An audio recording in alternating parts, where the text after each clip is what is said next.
November 22nd, 1987. Chicago. Millions of viewers are watching the evening news, when suddenly their screens cut to black. What followed next was so bizarre, so disturbing, that it has haunted the internet for decades. A masked figure, a distorted voice, and a signal hijack that no one has ever solved. It began just after 9 p.m. WGN-TV's sportscaster Dan Roan was reporting on the day's football games, when the screen abruptly flickered and went dark. Then this. A man appeared, wearing a rubber Max Headroom mask.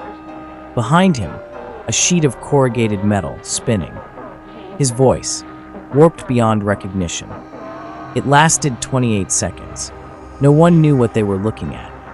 Then, just as suddenly, the regular broadcast resumed. But that wasn't the end. 2 hours later, it happened again. This time during an episode of Doctor Who airing on a local PBS station, WTTW. Viewers saw the same figure, only now he was acting erratically. Groaning, laughing, talking about coke and nerds, making bizarre references to TV shows and corporations. The hijack lasted over 90 seconds. Near the end, the masked figure bent over, exposed his backside to the camera, and was swatted with a fly swatter by someone in the background, possibly a woman. Then, static. The transmission ended, and the screen returned to Doctor Who. Authorities were baffled. The FCC launched an immediate investigation. Signal hijacking, especially over live TV, was a serious federal crime. But there was a problem. Whoever did this had technical skills, possibly using a portable microwave transmitter to overpower the broadcast signal.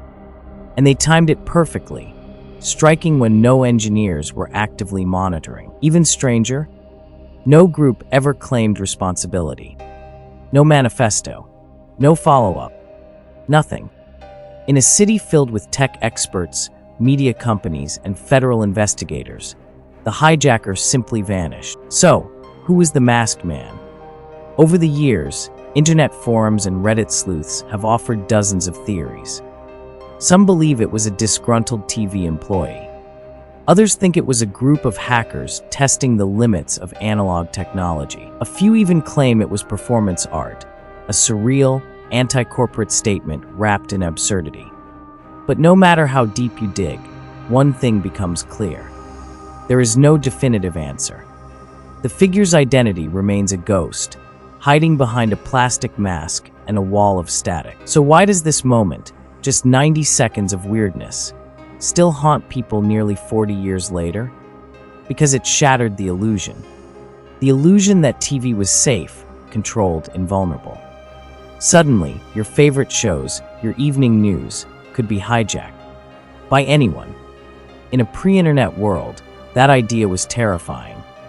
And even today, in the age of deep fakes and digital chaos, the Max Headroom hijack remains eerily relevant. It wasn't just a prank. It was a message, one we still don't understand. The FCC eventually closed the case without answers. The tapes became legend, passed around, analyzed frame by frame. The figure in the mask? Never caught. The motive? Still unclear. But the hack lives on, in documentaries, YouTube deep dives. It's one of the first true pieces of analog horror. And perhaps the strangest thing is this.